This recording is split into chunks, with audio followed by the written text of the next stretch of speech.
Senator Kirsten Gillibrand is back with us. Lots to discuss. Before we get into more of the politics, the ERA.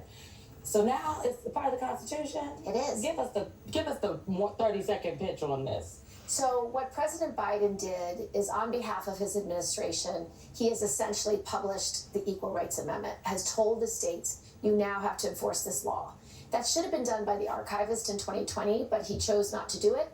And this current archivist also chose not to do it. It's a ministerial job. They're supposed to do their job regardless of who's president, regardless of their own view of the world.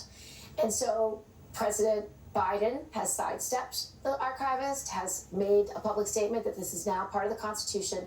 Article 5 only requires two things to be done to make a constitutional amendment. 2/3 of the House and Senate have to vote for it. That happened in the 70s. And 3/4 of the states have to ratify it.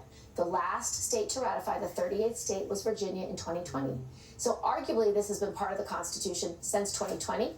It just needed that last formality of being published to the states. Well, and the stakes have shifted in the wake of the fall of Dobbs. 100%. So what this constitutional amendment says, you may not discriminate on the basis of sex. Well, Dobbs says women of reproductive years don't have a right to privacy. Doesn't say men don't have a right to privacy, just says women. And so they can no longer get access to health care.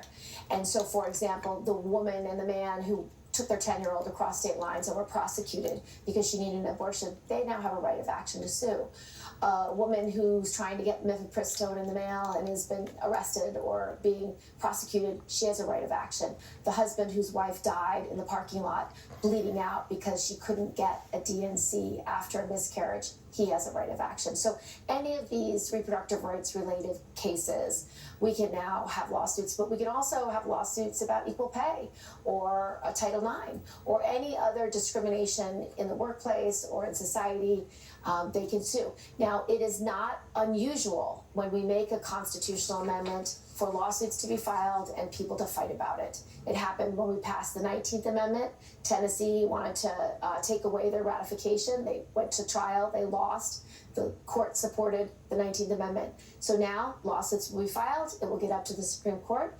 But the reality is that women have equality in this country because of these efforts. They deserve equality, and they should fight for that equality. If this Supreme Court says women aren't equal under the law, they will rule that. But that is what Trump is for. That is what Republicans are for.